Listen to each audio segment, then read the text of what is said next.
Well, good afternoon. Thank you all for joining us. Today I'd like to provide a few updates. First, an update on the San Diego Police Department policies and procedures.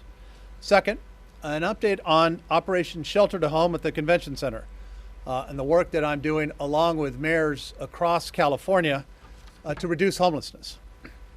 Topic number one, SDPD. Last week, I directed 3 of the city's boards and commissions to hold special meetings.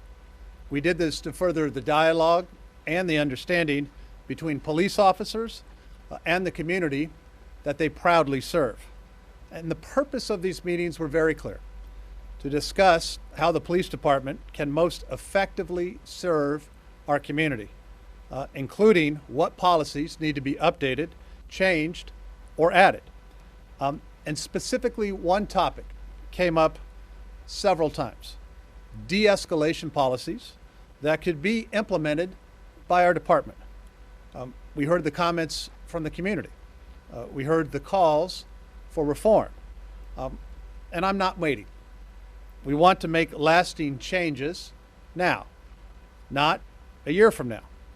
So based on the community feedback, I have directed that we take action. The San Diego Police Department, as we speak, is working to develop a new and more robust police de-escalation policy based upon the feedback that we have heard from our community. Why is a de-escalation policy important? Because it gives officers clear rules of the road on how to safely control a situation and resolve it with lower levels of force. The department has been working on this since last week with the input of the 3 groups that held those community meetings last week: our Community Review Board on Police Practices, the Citizens Advisory Board on Police and Community Relations, and the Human Relations Commission.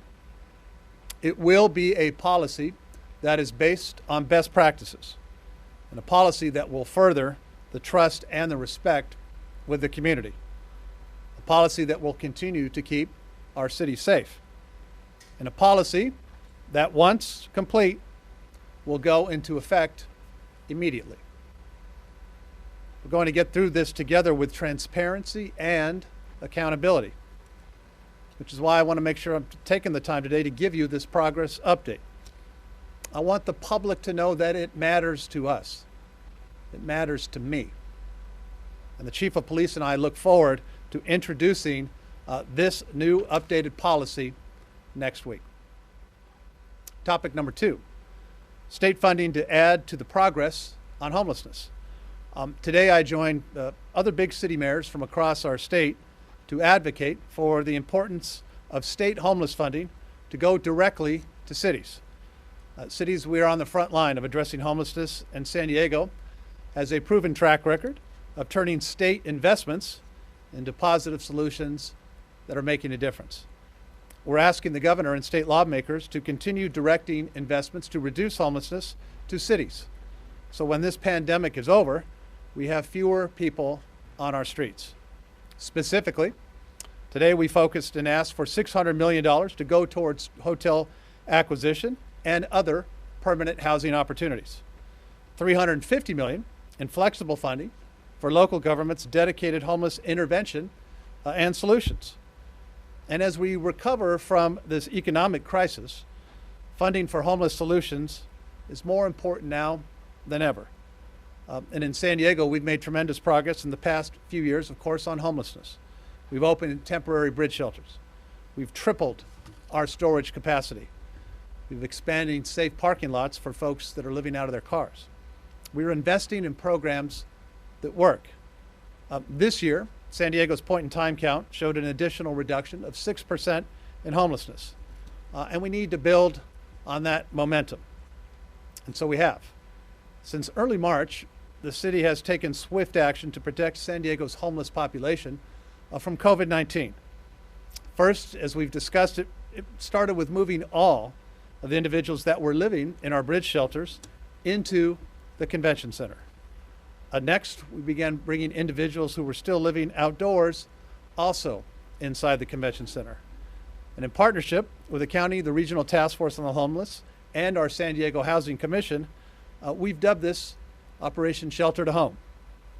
More than just sheltering individuals and protecting them from the virus, one of our objectives from the very beginning was how do we ensure that we can find folks a permanent home. In fact, we just passed a milestone. Operation Shelter to Home at the Convention Center has housed more than 100 individuals since we began, just a couple of months ago. 114 individuals, to be precise, have moved into permanent housing.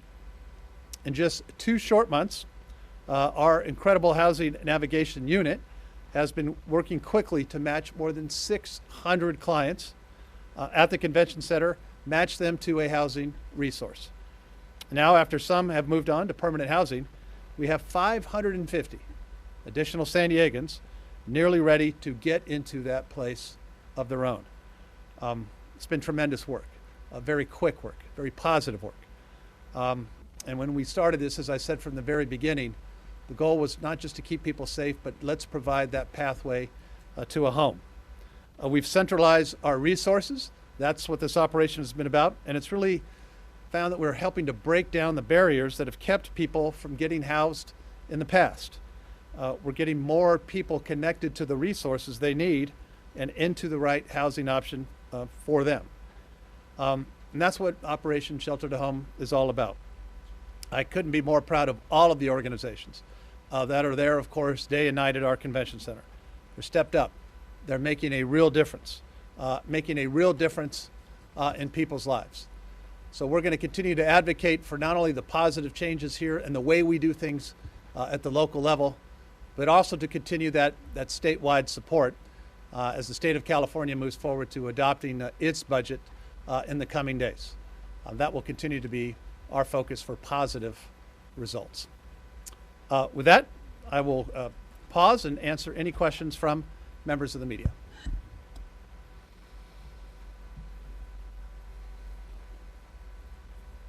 I believe we do not have any questions today. So thank you. That concludes today's update, and I look forward to tomorrow's briefing. Thank you.